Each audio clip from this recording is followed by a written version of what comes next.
மாணவர்கள் இளைஞர்கள் மட்டும் இல்ல, வயசானவங்க முதல்ல சின்ன பிள்ளைங்க வரைக்கும் மாணவர்கள் தொடங்கப்பட்டு இப்ப மக்கள் போராட்டமா மாறிடுச்சு. இப்போ தமிழக அரசும் சரி மத்திய அரசும் சரி இவங்களோட அணுகுமுறை இந்த மாணவர்கள் போராட்டத்துல கரெக்டா செலுத்துறாங்க.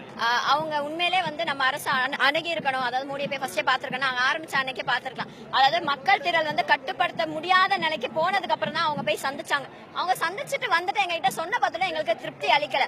அவசர சட்டம் இப்ப கொண்டு வருவாங்க. ரிபப்ளிக் டே நடக்குது, அதுக்கப்புறம் 6 மாசம் ஜல்லிக்கட்டை தடை பண்ணிடலாம், ஈஸியா தடை பண்ணிடலாம். அதுக்கப்புறம் திரும்பி இந்த மாதிரி ஒரு போராட்டம் நடக்கும். இந்த மாதிரி போராட்டத்துக்கு இதை விட அதிகமான பேர் வரும். இப்பவே அவங்க இந்த போராட்டத்தை சமாளிக்க முடியலன்னா இதை விட அதிகமா வெடிக்கும் போது கண்டிப்பா அவங்களால சமாளிக்க முடியாது. இப்ப நாங்க எதுக்காக போராடணும்னா எங்களுக்கு நிரந்தர தீர்வு கிடைக்கணும். அதாவது பிசிஏ சட்டத்தை அமல்படுத்தணும். அதை அமல்படுத்தினா மட்டும்தான் எங்களோட வீர விளையாட்டு, தமிழ்நாட்டோட வீர விளையாட்டுனா எவ்வளவு விளையாட்டு இருக்கு அது எல்லாத்தையும் எங்களால திருப்பி கொண்டாட முடியும். எங்களோட சங்கதிகளுக்கு அந்த விளையாட்டு மூலமா அந்த வீரத்தை வெளிப்படுத்தும். வாழ்க தமிழ்! வாழ்க தமிழ்! தமிழர் என்று சொல்லணும்! தமிழர் என்று சொல்லணும்!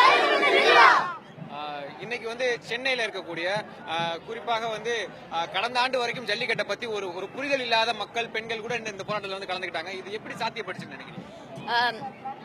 ஒவ்வொரு வருஷமும் நம்ம அதாவது டெக்னாலஜி எந்த அளவுக்கு இம்ப்ரூவ் ஆயிருக்குன்னு தெரியும். இன்னைக்கு நம்ம இங்க பேசுறது கனடா மஸ்கட் வரைக்கும் போகுதுன்னா அது காரணம் டெக்னாலஜி இம்ப்ரூவ்மெண்ட் தான். இப்ப இருக்க மக்கள் வாட்ஸ்அப், ஃபேஸ்புக் மேல ரொம்ப பிணைஞ்சு இருக்காங்க. அதை நேர்ல பாக்குறத ஈஸியா மெசேஜ் சென்ட் பண்ண ஈஸியா இருக்கு. சோ இந்த அத்தியாவசிய தேவையான வாட்ஸ்அப், ஃபேஸ்புக், ட்விட்டர் போன்ற விஷயங்களால நாங்க எல்லாரும் ஒண்ணு கூடியிருக்கோம். அதாவது ஒருத்தர் 2 பேர் அமைச்ச மெசேஜ்ல இப்ப லட்சக்கணக்கான பேர் கூடியிருக்கோம். அதாவது இதுக்கு எல்லாத்துக்கும் காரணம் டெக்னாலஜி. போன வருஷம் இந்த அளவுக்கு ஒரு பிணைப்பு இருக்குமான்னு தெரியாது. இப்ப பாத்தீங்கன்னா 6th standard 7th standard 4th standard படிக்கிற பையன் கூட போன் வச்சிருக்கான். அப்படி இருக்கிறப்ப எவ்வளவு தூரம் இந்த நியூஸ் பரவும்னு உங்களுக்கே தெரியும். அதனாலதான் இவ்வளவு கூட்டம் எங்களால சேர்க்க முடிஞ்சு. இந்த போராட்டம் கண்டிப்பா வெற்றி அடைய வரைக்கும் ஓய மாட்டோம்.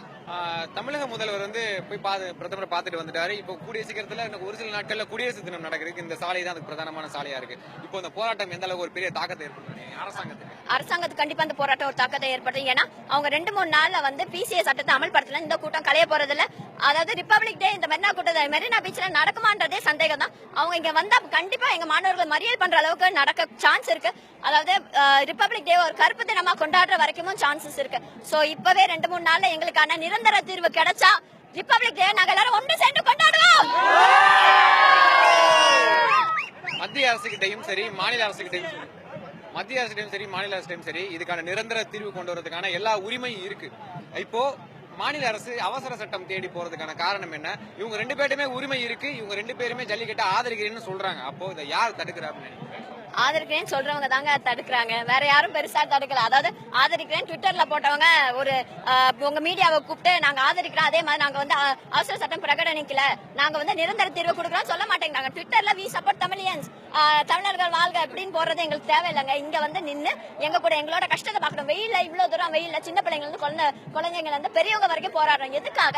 எங்களோட வீர விளையாட்டுக்காக. சேவல் சண்டை இருந்துச்சா? இப்ப இருக்கா? ஏன் இல்ல? பேன் பண்ணிட்டாங்க.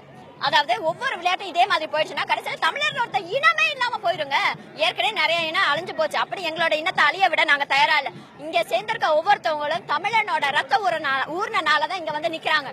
வாழ்க தமிழ்!